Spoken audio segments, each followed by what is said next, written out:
तेजस्वी अशोक गहलोत जी तुम बताते हो कि हमारी केजे कांग्रेस सरकार, जो तुम हमारे बुजुर्ग लोग, हम लोग सभी लोग उनको वोट देते आए हैं, उनको सभी को, उनको कांग्रेस सरकार को वोट देते आए हैं। उनको देख लीजिए आप, हमारे दोनों तीनों भाइयों को न्याय नहीं मिली, जितेंद्र इंद्र को और इनको किसी को नहीं मिली, और अत्याचार हो रहा है प्रेजेंट में, अब कोई एक्शन नहीं ले रहे। लेकिन जब कन्हैयालाल शर्मा के साथ जो हुआ, उनके साथ जो हुआ, उनके लिए देखो क्या करते हैं। सबसे पहले तो पीड़ित परिवार से मिलने चले गए, मिलने भी चले गए पीड़ित परिवार से, कन्हैयालाल शर्मा से के जो पीड़ित परिवार था उनसे मिलने भी चले गए, उनको 50 लाख रुपए भी दे दिए सहायता में, और 2 सरकारी नौकरी भी दे दी।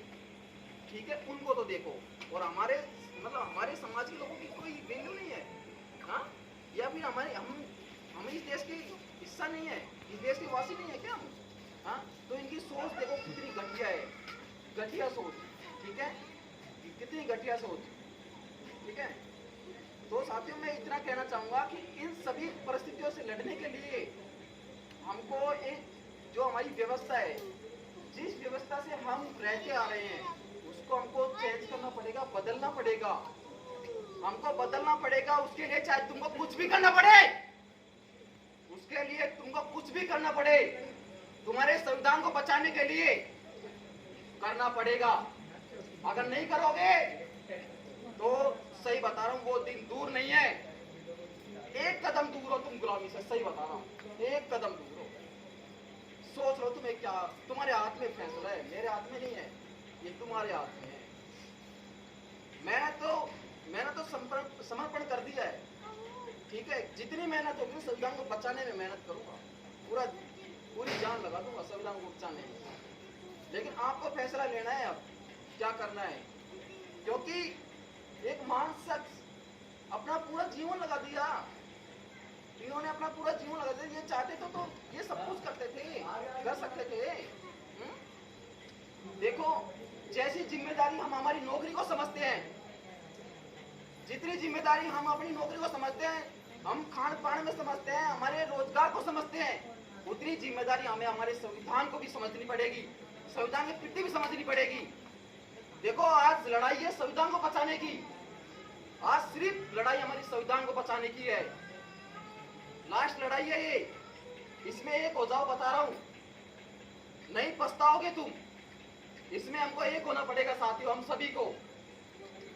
मैं ये नहीं कह रहा मनुवादी, मैं इतना कहता हूं हम मनुवादी हैं, सही बता दूं, हम खुद ही मनुवादी है, दूसरों को मनुवादी कहते हैं, हम खुद ही मनुवादी है, क्योंकि हम डरते हैं उनकी व्यवस्था से, हम डरते हैं हमारे बाबा साहब को उजागर करने से, हम डरते हैं हमारे सोशल मीडिया को मजबूत करने से। हमें इस व्यवस्था को बदलना होगा, हमको बाबा साहब को घर घर पहुंचाना होगा, बाबा साहब को के मिशन को घर घर तक पहुंचाना होगा। साथियों बाबा साहब ने जो सपना देखा था वो पूरा तो क्या, वो मुझे लगता है वो पीछे जा रहा है, पीछे। जो बाबा साहब ने सपना देखा था वो पूरा पता नहीं, मैं कह नहीं सकता साथियों, लेकिन वो मुझे लगता है वो पीछे जा रहा है प्रेजेंट में। और ये जब तक पीछे जाता रहेगा, जब तक हम इकट्ठे नहीं होंगे, ये जब तक पीछे जाता रहेगा जब हम हमारी सरकार नहीं बना देंगे। सभी परेशानियों का सॉल्यूशन एक है, सिर्फ संविधान, वो हमारी सरकार बनानी होगी हमें हमारी। बाबा साहब ने सरकार का सपना देखा था कि मेरे लोगों के लिए एक सरकार बना के जाऊं, लेकिन बाबा साहब नहीं बना सके, इस चीज में मजबूर रहे थे क्योंकि उनकी उम्र हो चुकी थी।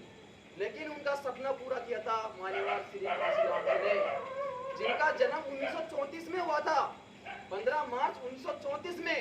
उन्होंने बाबा साहब को मेहनत करते हुए देखा था, काशीराम जी ने बाबा साहब को मेहनत करते हुए देखा था, तभी से उनके मन में आग जल गई कि अकेले बाबा साहब लड़ाई लड़ रहे हैं, क्यों ना मैं भी लड़ूं। उन्होंने परवाह नहीं की मेरे साथ कौन कौन है, वो निकल गए। अपने गवर्नमेंट सर्वेंट है, इतने बता दूं मैं, गवर्नमेंट सर्वेंट बड़ी पोस्ट पे थे वो। उन्होंने अपनी नौकरी तक छोड़ दी समाज को जगाने के लिए, नौकरी तक छोड़ दी पार्टी बनाने के लिए, हमारी अंतर्राष्ट्रीय पार्टी बीएसपी पार्टी को बनाने के लिए। साथियों बड़ी मेहनत के साथ, बड़ी मशक्कत के साथ मान्यवर श्री काशीराम जी ने पार्टी बनाई थी, बहुजन समाज पार्टी। साथियों बहुजन समाज पार्टी तब जाके कांसीराम जी को ये लगा था कि अब हम देश पे राज कर सकते हैं, हम देश के राजा बन सकते हैं हम। तब इन्होंने, देखो मैं बहुत शॉर्ट में बता रहा हूँ, तब इन्होंने बहन जी मायावती उस टाइम आईएएस की तैयारी करने की सोच रही थी, बड़ी इंटेलिजेंट थी, पढ़ी लिखी थी, तो आईएएस की तैयारी करने की सोच रही थी बहन जी। तो कांसीराम जी की मुलाकात हुई थी उनसे, रूबरू हुए थे, परिचय किया था एक दूसरे से। उनको किसी मंच पे भाषण देते हुए बहन जी को उन्होंने देखा था, तो उन्होंने बोला था उनको इसी एक नेता की जरूरत थी कि हमारी बीएसपी पार्टी को कोई चलाने वाला व्यक्ति तो होना चाहिए, क्योंकि उनकी तो उम्र हो चुकी थी, काफी एज के हो गए थे, वो तो नहीं चला सकते। एक नवयुवक देखना चाहते थे, तो उनकी नजर में बहन जी आई थी।